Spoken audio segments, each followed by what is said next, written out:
As the title suggests, this is a talk about world order. And it might be a bit surprising for those of you who are economists or who might think of me as an econometrician. Why am I talking about something that seems more like politics, geopolitics, international relations? How do these ideas about world order fit in an economic perspective or an econometric perspective?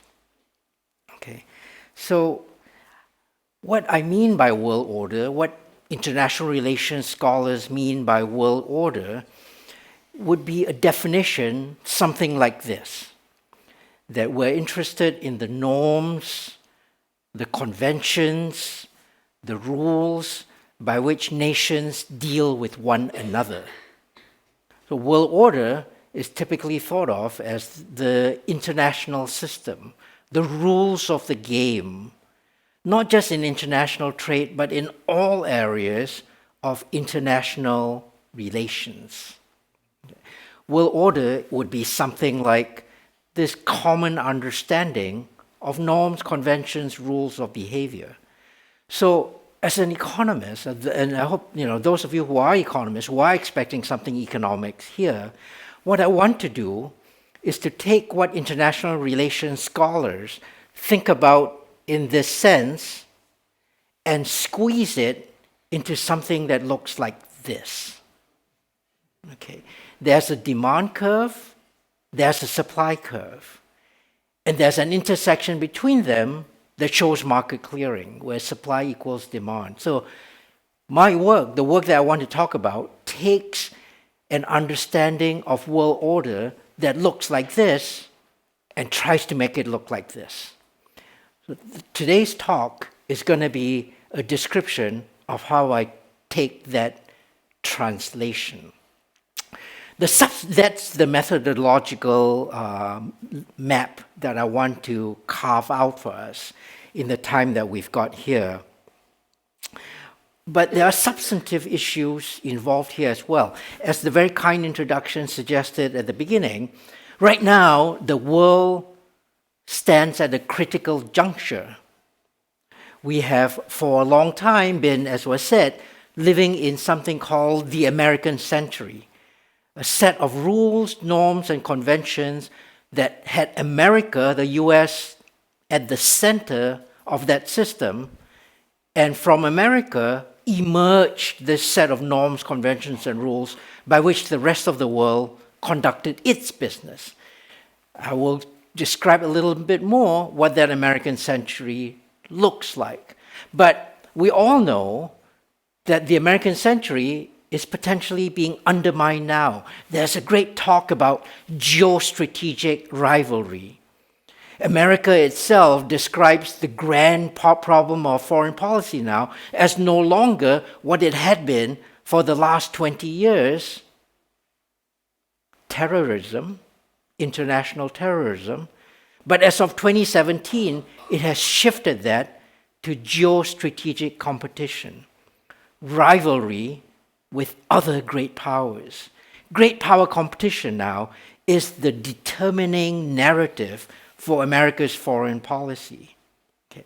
Now, that's today's landscape, and what I want to talk about today in terms of determining a new world order speaks to that.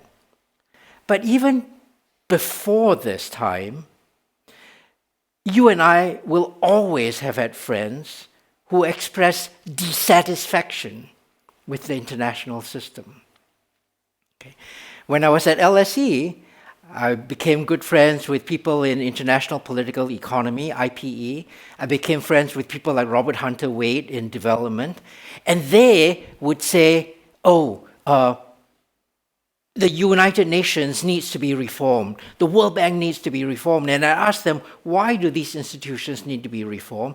They would say, it is time for someone else to run the system.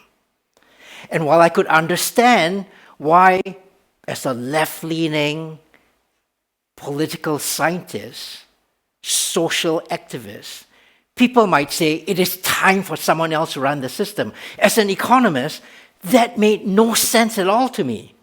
Why should it be that we should change the global system just because some people in the world think it's time for someone else to run it? What logic is that to say that we should overturn the world system just because they feel that it is time, like a musical chairs kind of way, to switch leadership in the world?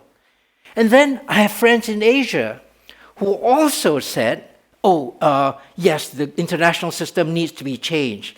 And I asked them why. And they would say, it is morally imperative that we in Asia now get our turn at running the global system. And again, I couldn't understand why that made any sense at all. You, Asians, might feel that it is time for you to run the world, but why should the rest of the world listen to you? What's the logic to how world order needs to change? Because today, that was decades ago, that's conversations that's been happening for decades. Today, that imperative is even clearer to us, but no longer a moral imperative, or that it simply is time, is because today many people feel, just like the United States when it rewrote its national strategy, geostrategic rivalry is the name of the game in international relations. And there's great competition for who's going to run the world. But here again, my economist sense said, why is it that we're having a discussion about who is running the world? What's the basis? What's the logic by which you have this discussion? And for many of my friends, they said, well, it's a question of who's got the bigger guns, who's got the larger economy. They say, in 1872, when America became the world's largest economy, it was only a matter of time before the leader of the world switched from Great Britain to the United States. And as an economist, I could never make sense of that historical statement. And maybe the economists in this room who feel a sympathy with that, but you and I think in terms of efficiency, logic, demand and supply, what happens in the marketplace. It's not a question of who just happens to have the largest economy, that they should therefore be called the leader of the world. So for a long time it's been brewing how we should be thinking about world order, and the logic by which international relations scholars and other observers have used to think about world order is just very different from how economists might think about this. So that's why I wanted to take this journey, going from an understanding of world order in terms of norms, rules, and conventions like this, to shifting it to this kind of a framework. So what do? I'm going to try and take us through this discussion under three main points. The first is, why does a world order make sense at all? And taking that logic, why do we want to think about a new world order? Okay. Second is, I want to show that in that discussion of why a new world order, non-great powers, all middle powers, everything in Europe, everything across Asia, except for the United States and China, the only two great powers in the world, while all the rest of us in that story are completely irrelevant. That the traditional telling of world order and why it changes leaves 80% of the world out of the equation. And then I want to show, actually, if we think about the problem in a way that makes sense to an economist, the non-great powers, the middle powers, the small states, Austria, Singapore, everything in Asia outside of China, again, we all have a role. But how we spell out that role is going to take a bit of work. So what I need to do is to tell the story about this change in perspective, and then I have to give some empirical evidence, and ideally, I would like to give you some econometrics as well. That's coming, but later, to show why these three things tell us that there is a good way to think about why a new world order is coming into place. It's got nothing to do with morality. It's got nothing to do with why it is time now for someone else. It's got nothing to do with movies like the ones that Tom Cruise is in, where the anarchists are trying to destroy the global system so they can have a new world order. It's got a very profound logic to it, and that logic is the logic of demand and supply. So I want to make economics great again. Okay, so let me take it in turn. Why a new world order? Well, okay. So we're now familiar with the idea that I've introduced and that was said in the very kind introduction, that there is a change out there in the world. America is being challenged for leadership. And that challenge takes this form. With ships and missiles, China is ready to challenge the US Navy in the Pacific. And the people writing these kinds of articles are not right-wing military hawks. This is an article that appears in the New York Times.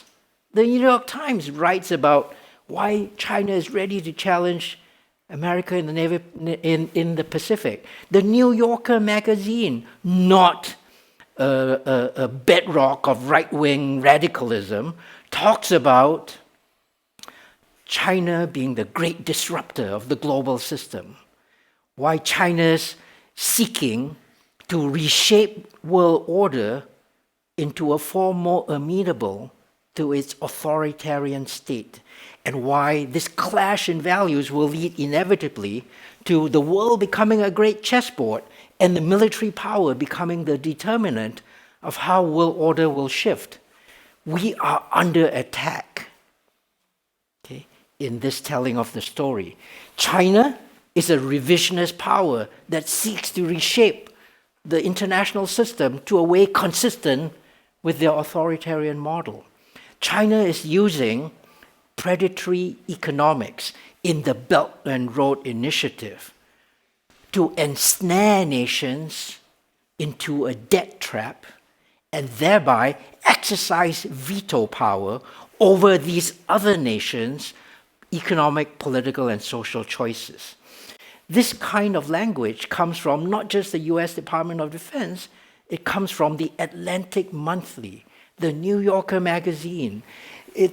China is undermining the international order while exploiting the benefits of that global system, simultaneously undercutting its principles and rules.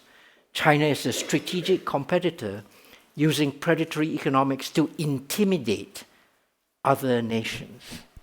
This language is one that sets up a stage for how America needs to defend the world, needs to defend the free world, because Western liberal values are under attack. And so we've come a long way from my leftist friends in London saying it is time to change world order because it's only fair to do that, it's the egalitarian thing to do, to where my Asian friends were saying morally it's time for someone else to take the reins of the world. We have in fact come a full 180 degrees from there because the current conjuncture is one where if you believe this story, the West is under attack. It's under attack from within the system by a revisionist power that seeks to revise the world order into a shape consistent with its authoritarian Communist Party-led rule. Okay. That's the background. America, it is time for you to step up and defend the world order. But America has had enough of world order as well, because when Donald Trump got elected, the interpretation by many writers, many within America itself, was that it was the end of America running the global system. It was the end of the American century. And America's own view is that, we've built this international system, but it's too costly for us. Trump wants to make America great again, and the way in which it's going to make America great again is by retreating from many of the ways in which it had run the global system. And part of the reason for this idea that America itself wants to pull back from the American century is that the international system, world order, has not worked for America. America's workers, middle class and poor, working class workers, no longer benefit from this international system of globalization that has led to a hollowing out of American industry, undermined wages, thrown hundreds of millions of them into unemployment, reduced America's hopes for the future into pessimism. This is a system that no longer works for them. And within America itself, there is a conversation about how the globalized elites in this system that America had built are now no longer with America. They view the working class with disdain, if not, with indifference, if not with active disdain. So this international system, world order, which I described to you some decades back when people were saying we needed to change this, is, if we believe this rhetoric, if we believe this kind of writing, is being changed and is being attacked from both within and without. It's being attacked from within by Trump and the current political climate in the United States, no longer willing to take on the responsibility of running the international system. It's being attacked from without by a revisionist power that seeks to undermine that system. Okay, so a new world order is imminent. And in this vision of the new world order is going to be determined by a contest of military power, with China challenging the US in the Pacific. And in this story that I've just told you, non-great powers, those states outside of the US and China, never even figure. There's no breath, there's no mention of them anywhere breathed in this narrative. How do we come to this discussion where the international system, a system that's supposed to allow all the rest of the world to follow norms, conventions, rules of behavior, be determined only by the United States in the American century, and then its undermining by a revisionist power? Well, it came into being, and then it was defended by scholars. International relations scholars like John Mearsheimer described great power competition as being, as the narrative that I just gave you a few minutes ago is in the hands of many international relations scholars. Not an alarmist view, but simply this is how the world has always been. Because for a distinguished international relations scholar like John Mearsheimer at Chicago, says, look, the fact of the matter is the international system is shaped by great powers. And these great powers fear each other. They compete for dominance. The surest way to guarantee dominance is by having overwhelming military power. That's how you guarantee your survival. You want this competitive advantage over all others. So China, the US, it was just a matter of time that they were going to go at each other, because this is how great power competition is. This is a tragedy. No one wants to have it, but this is how things are. And when you read international relations scholars describe this tragedy of great power competition, it's actually very economic sounding. Each nation has an objective function. They are involved in this strategic game of interaction. The way in which you maximize your objective function, subject to how other nations operate, is by increasing your dominance over all others. It's almost like a prisoner's dilemma kind of situation, a zero-sum game. And in the zero-sum game, it's the great powers that contend with each other.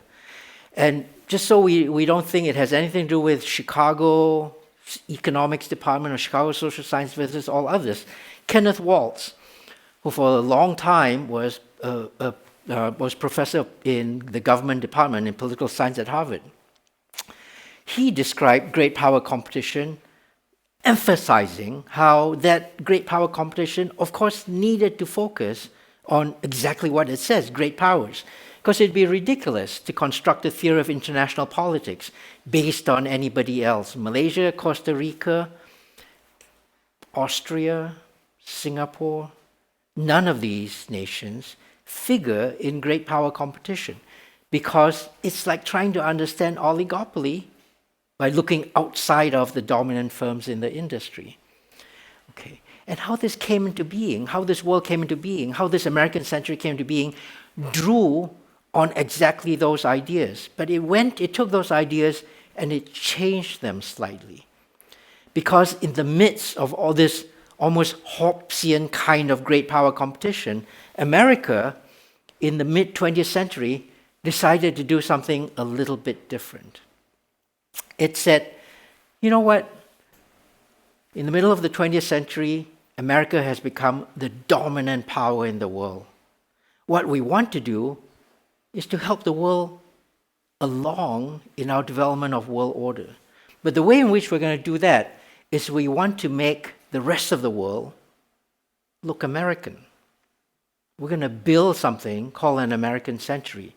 And the way in which great political leaders like Harry Truman said, the way we're going to do this is we're going to make the system inclusive.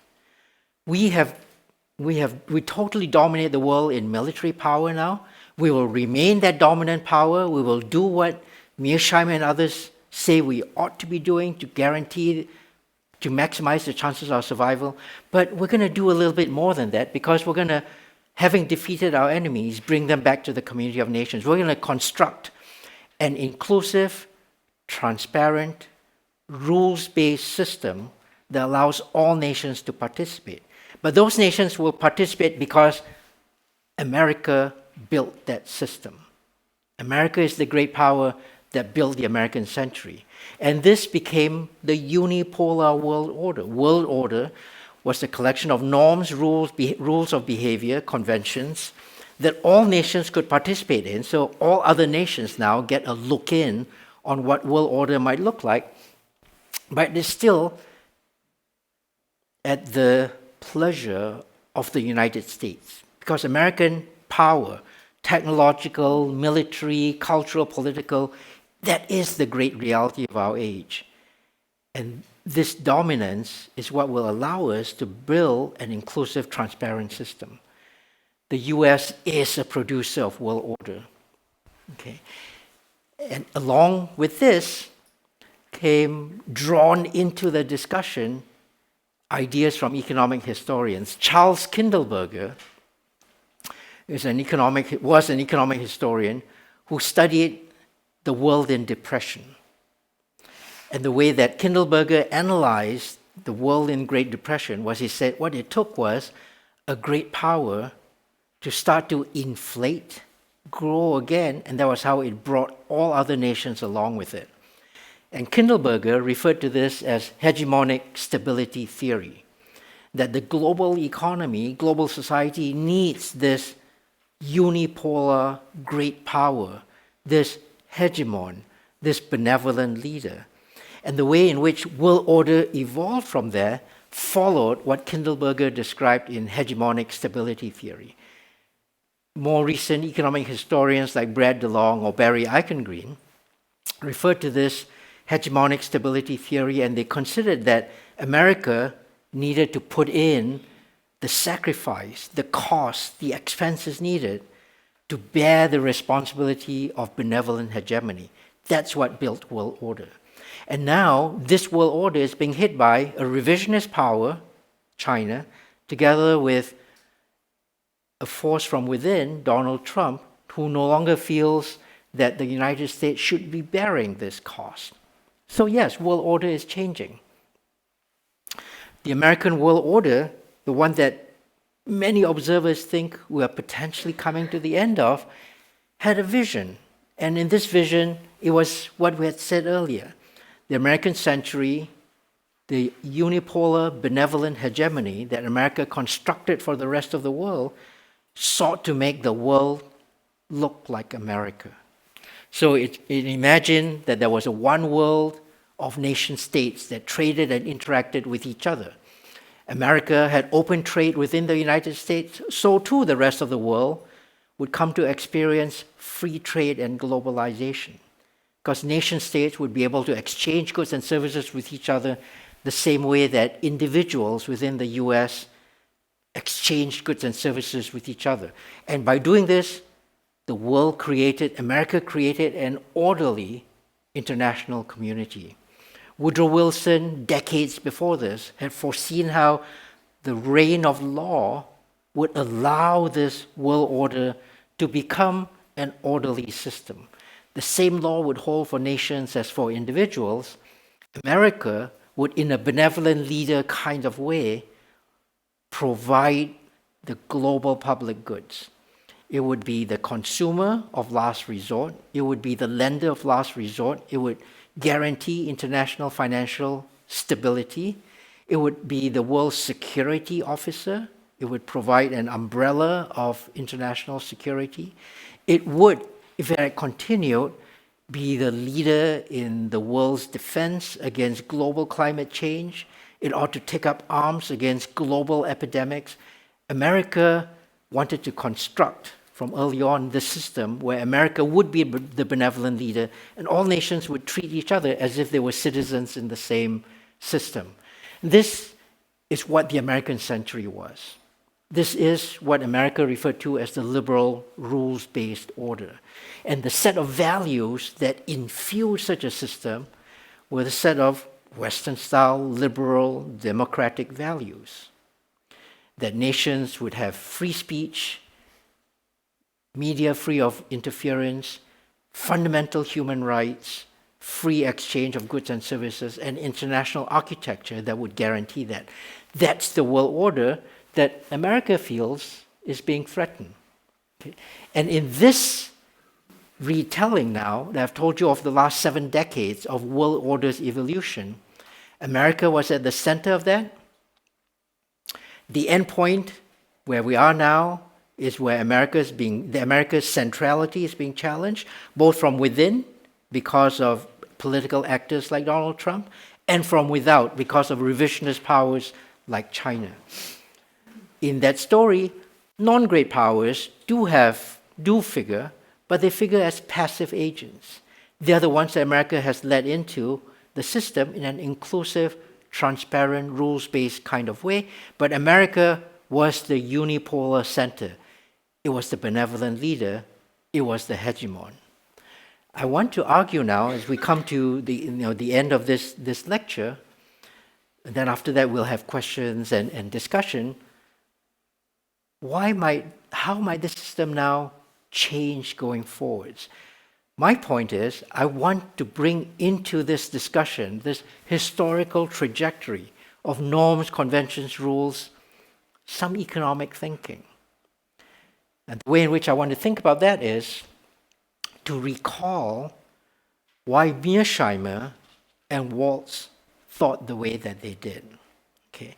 One of the great ideas that's out there now in discussion is this idea of the Thucydides trap.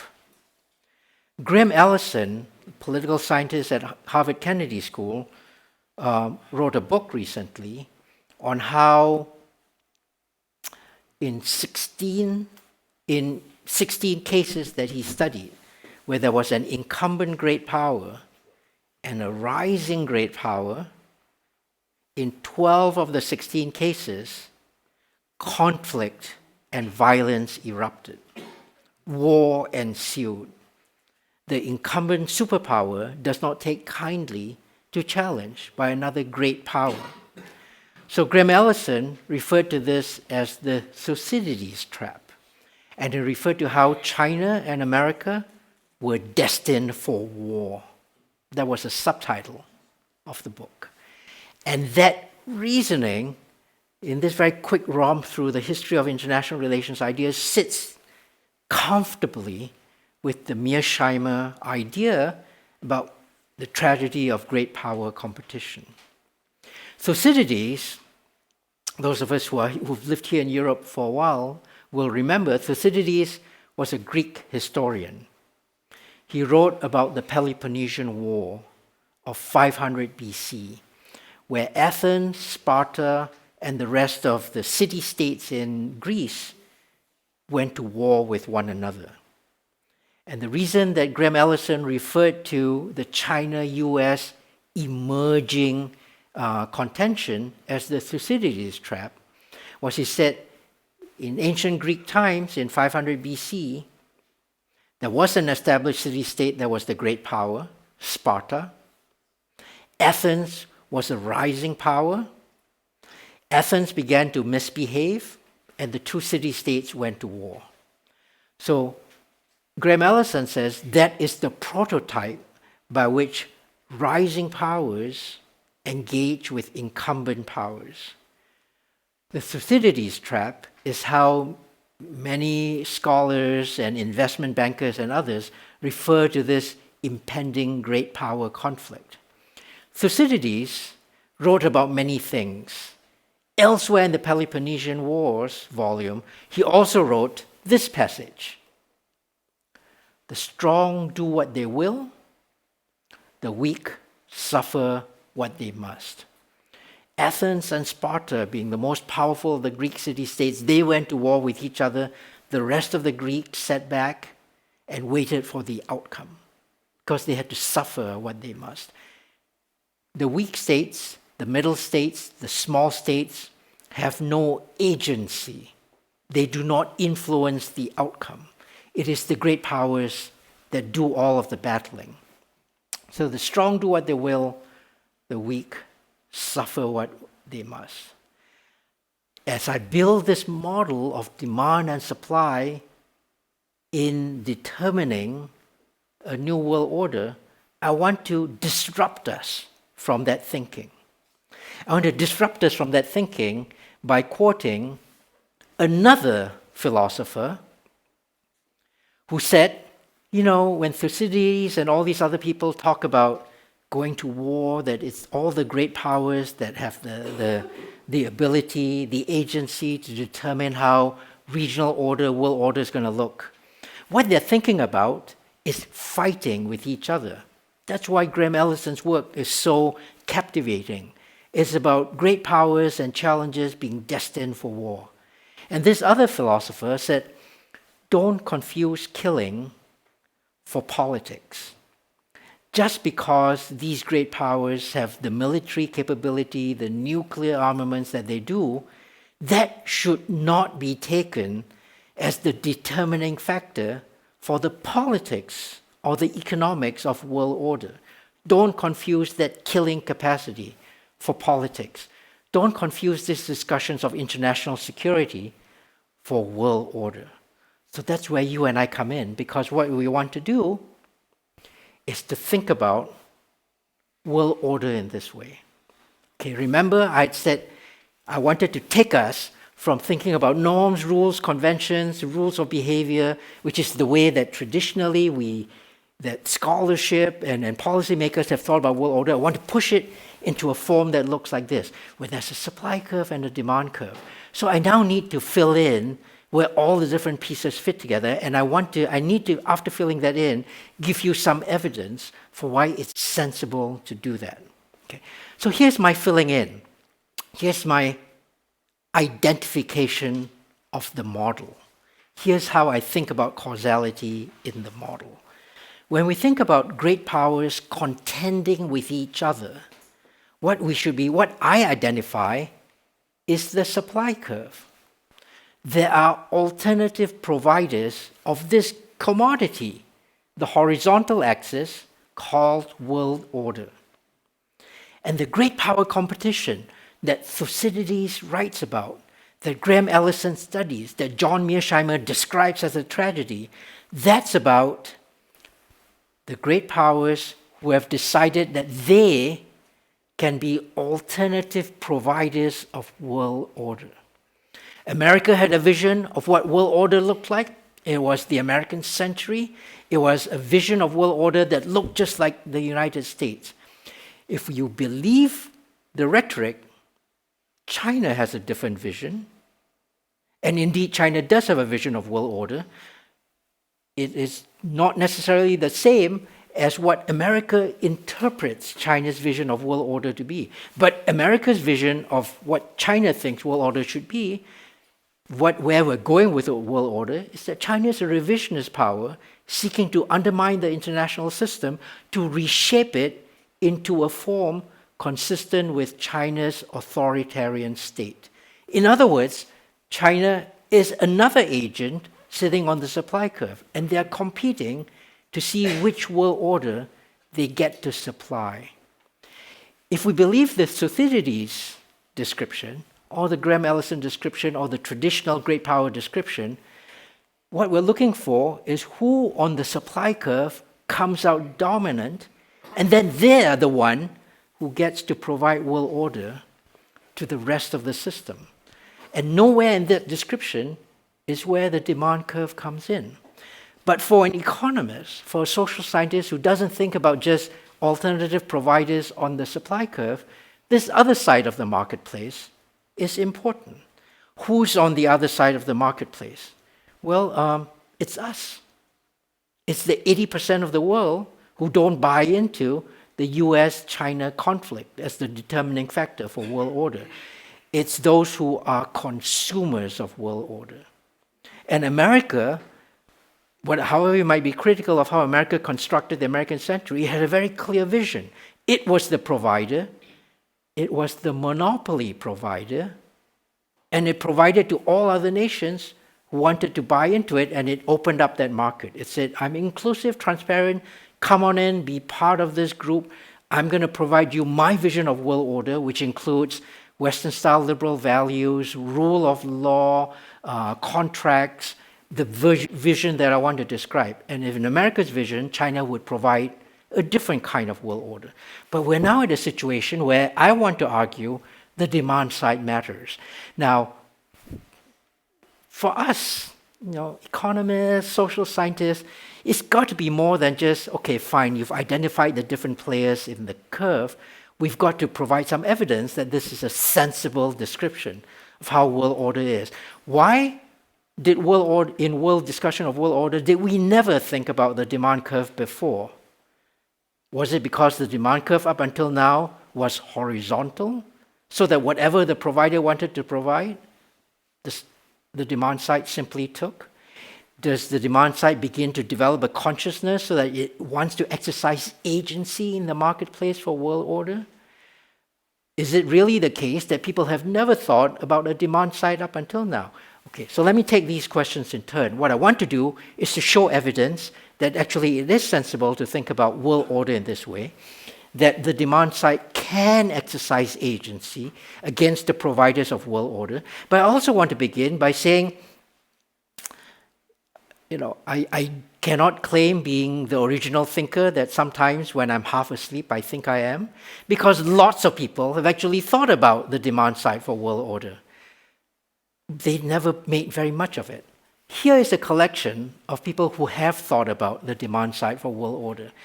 Amitav Acharya, who's an Indian national political scientist, he said, in all this talk about global governance, we have constantly emphasized who governs. Who governs? Is it going to be the United States? Is it going to be some part of the United Nations? Is it a World Bank, IMF type of relationship? We haven't thought about why govern. Now, think about why govern. You are led to thinking about who it is you're governing for. If you're the provider of world order, who are you doing this for? Why govern has got to draw on institutions and actors on the other side of the marketplace. Thomas Hale and David Held, who when I was at LSE was a colleague of mine and who very sadly has recently passed away, he talks about how the world of today requires international cooperation. But that's just the supply side of the equation. He never got to talking about the demand side, but he identified that these alternative providers had to be simply a statement about the supply side. Bob Cohen, who thought very hard about hegemonic stability theory as well, he said, well, when it comes down to it, Charles Kindleberger, for all the brilliance in the economic history that he wrote, the theory of hegemonic stability is really about the supply of world order, the supply of international regimes. And we have hardly ever taken into account fluctuations on the demand side for world order. Okay. Now, for an econometrician, Fluctuations in the demand side is what allows you to then trace out the supply curve, identify the supply curve. But if we never had fluctuations in the demand side, you never had to think about that. You only ever worried about the supply curve.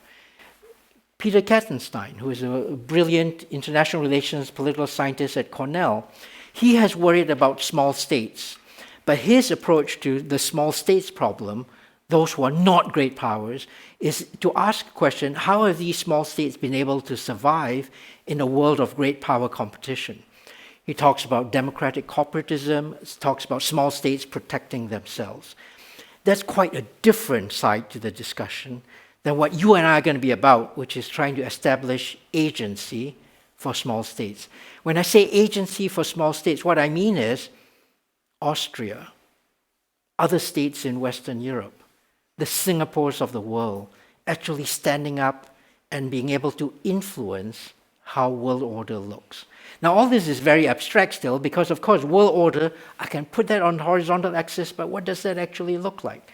So here's where I'm going to try and finish up now. Okay, I'm going to show you some evidence about why it's sensible now to think about how the demand curve has shifted. And because it has shifted, we can identify the supply curve, and it becomes important now how the demand curve and supply curve interact. I'm going to do this in steps. The first thing is just to say, sometimes there are theorists in the audience who say, well, world order is not a single-dimensional thing, where there's more world order or less world order. World order is actually multidimensional. It includes rules, norms, conventions, international security. But that's okay because we can start to draw demand curves and supply curves in high-dimensional commodity space. The dimensionality of the commodity space, what world order actually is not relevant. This is simply a metaphor.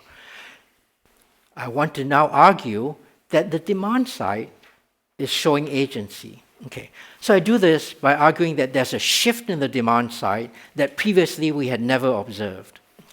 This is a picture of GDPs. It's the ratio of the GDP of the demand side relative to the GDP of the supply side. Okay, so what do I mean by this? I mean, take the 150 or so emerging economies. Okay. They're the ones that Kenneth Walt said, they're the Malaysias and Costa Ricas of the world. Pay no attention to them. But these 150 or so economies, compare them to the traditional great powers. So here I compare them to the G7, to the original G7. Okay. So the 150 or so economies combine GDP in the numerator, take the combined GDP of the G7 economies in the denominator. That ratio is what this line carves out. And what we see is that from 1980 until the year 2000, this ratio remained roughly constant at no more than 40%. The 150 or so emerging economies combined GDP relative to the combined GDP of the G7, this ratio never exceeded 40%. Pause and think about this for a second. 1980 through 2000, that was already when people were talking about how the emerging economies were seeing this miracle of growth in the emerging world. Well, the truth of the matter is that miracle of growth in the emerging world actually never changed anything, because the ratio of the GDP between them and the GDP of the traditional rich economies, the great power surrogates, it never moved above 40%. But from the year 2000 on, this ratio started to rise. And by 2015, that ratio had reached parity. In other words, as a block, the emerging countries, the ones that used to be on the demand side of the curve, they're no longer insignificant in economic power relative to what they used to be. This is a secular shift, a trend shift in the way the world is that previously we had not observed. So if I were a great power, up until the year 2000, I'd say, I'm going to just do what I want. because all the small states, the middle powers out there, the emerging countries, they just don't figure prominently.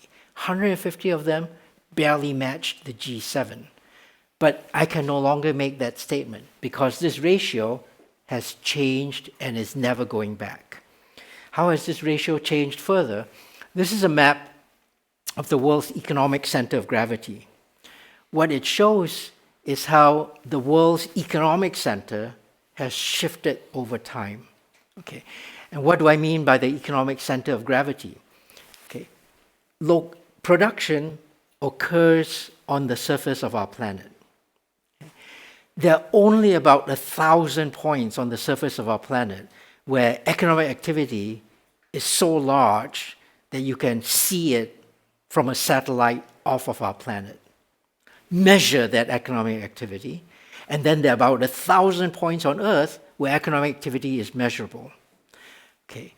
If I treat the amount of economic activity on each of these 1,000 points as like the weight of the global economy there, then I can calculate the center of gravity of these 1,000 points. And I'm able to then track where the world's economic center of gravity has gone. Okay. That's the reason, or that's the explanation for how this picture comes about. But the reason for looking at this picture is that for decades, international policymakers, bankers at Goldman Sachs, all the investment banks have said the world's economic center has moved east. The world's economic center of gravity has shifted away from the West. If it has, then that's further evidence for how the traditional demand-side, supply-side configuration has changed. So this map shows the result of that calculation. It shows how in the 1980s, and for the decades up until then, the world's economic center sat about halfway between North America and Western Europe, because that's where most of the economic activity was. That's where the great powers were. That's also where the great bulk of economic activity was. There were pieces of Earth that created economic value elsewhere, in the African continent, in Latin America, Australia, Southeast Asia, East Asia, but they were not on a scale sufficient to pull the world's economic center away from the mid-Atlantic region. That too changed. In the decades after 1980, this world's economic center of gravity has steadily shifted east. By last year, the world's economic center of gravity sat in the Arabian Peninsula, pulled eastwards, not because the West has collapsed, but because of the rise of China and the rise of Asia, the rise of what used to be just the quiescent demand side of the international system. And then finally, back to my friends who felt that it was morally right that someone else should be running the international order, I did a further calculation. And I asked, where on earth is the smallest circle that contains a democratic majority? Right? In other words, if the world held elections and everyone on earth had one vote, and they have to vote for a leader of the world that is able to take care of the problems they face, that it comes in with health solutions when there's an epidemic. Where does the center of the world's politics sit? Well, the smallest circle that contains a simple democratic majority is that circle. And the way I calculated that was brute force. I went back once again to my friends on the satellites. I asked them, for every square kilometer on Earth, how many people live there? And then I constructed a map of the world in terms of population. And then in a brute force way, I said, if I start drawing circles, where's the smallest circle that contains half the world's population? I can construct half the world's population by going to North America, picking up Western Europe, and then Brazil. 3 lively, wonderful democracies, I'd have half the world's population. But that's a very large land area, and arguably, the political problems, the physical problems, that Brazil, North America, and Western Europe are trying to solve are a bit different. Yes, global climate change is there. That's a big, huge issue, but then there are also other problems. So if you try to confine yourself to the smaller circle, it's that one. This is a circle centered in Shan State, eastern Myanmar, 3,300 kilometers in radius, and that within it contains half the world's population.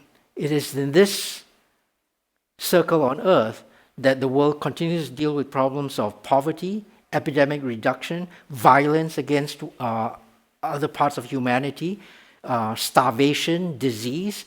If the world were a democracy and it wanted to solve problems of global significance, in other words, create a world order that could solve global problems, this is where it would come. And this is 8 time zones away from Washington, D.C. It's completely divorced from the current world's geopolitical center. Okay, so let me finish up. I've told you about identifying the players in the demand and supply interpretation of world order.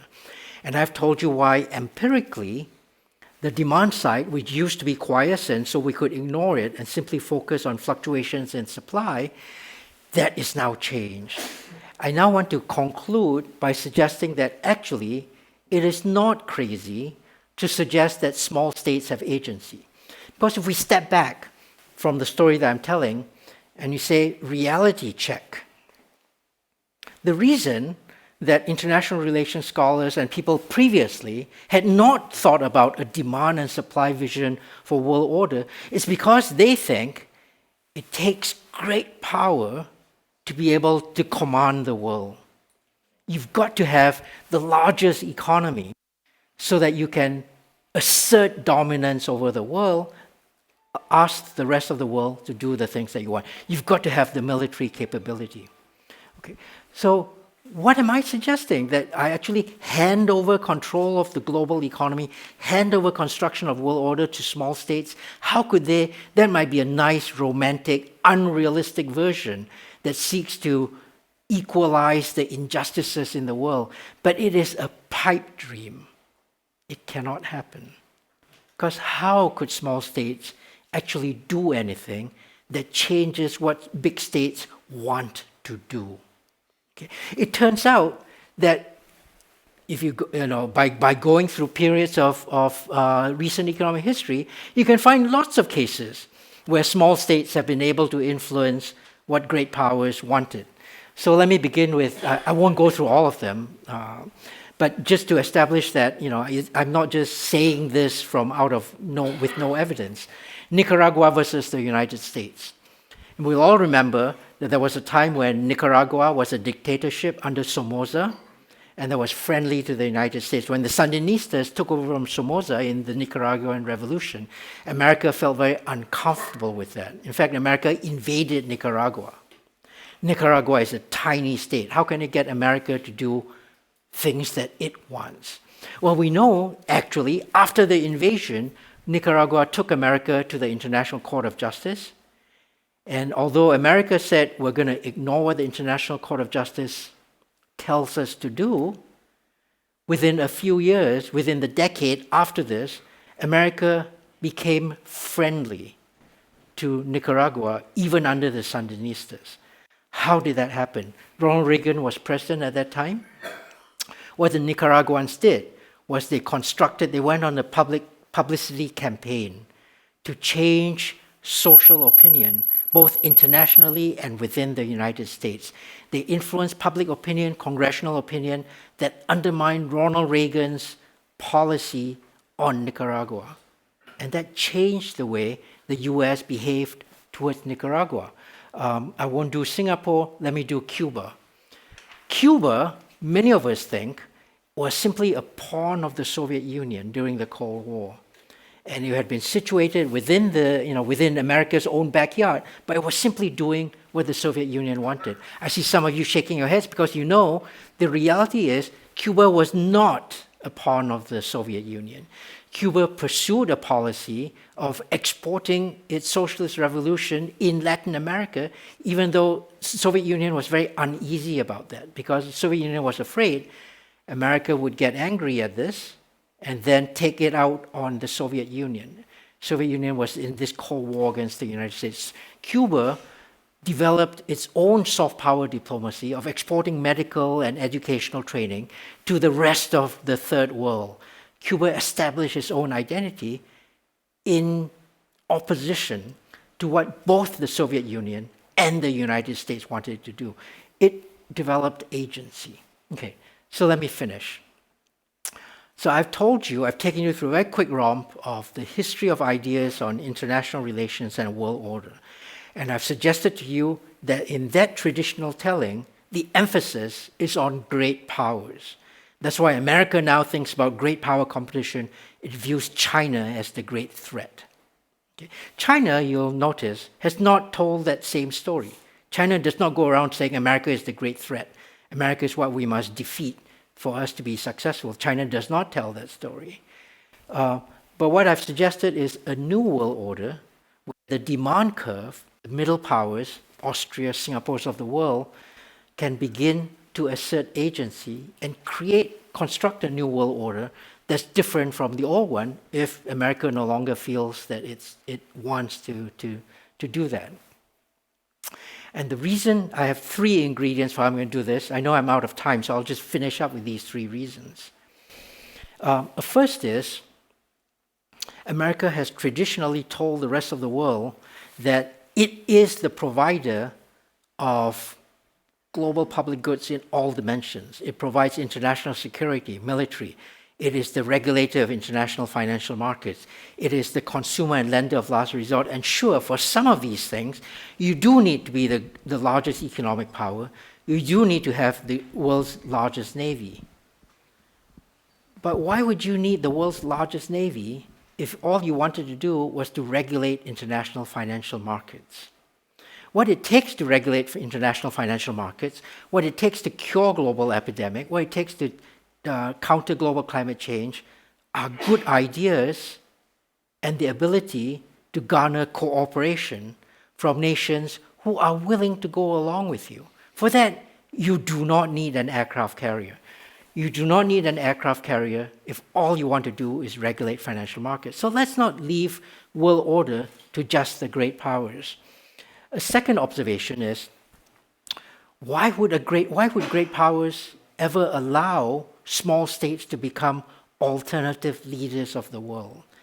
Why would great powers ever allow small states to exercise agency? And here, I draw an analogy with what Monsieur Olson referred to as roving bandits and stationary bandits.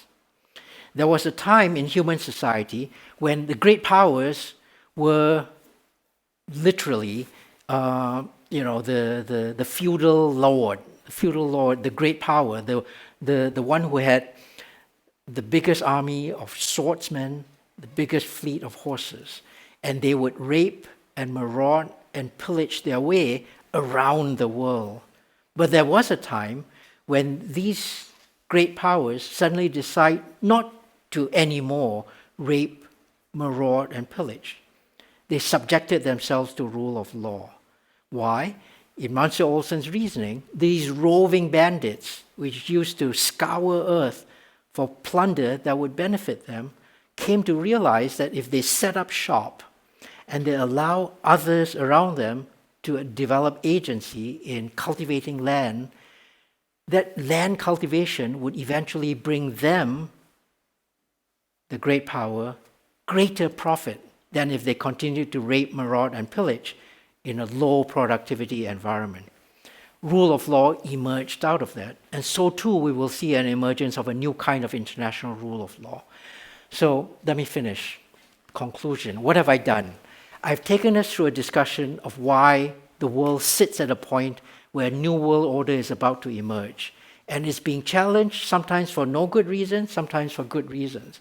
In the traditional telling of how this new world order will emerge, non-great powers are irrelevant.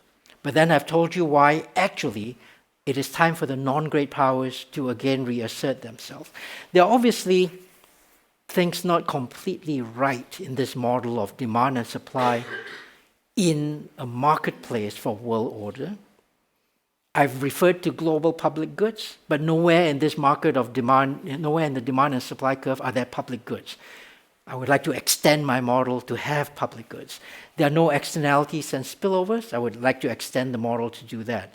But this taking a discussion of New World Order and framing it in terms of demand and supply allows an economic logic to be brought to bear on this very important question of how a New World Order might emerge out of the current period.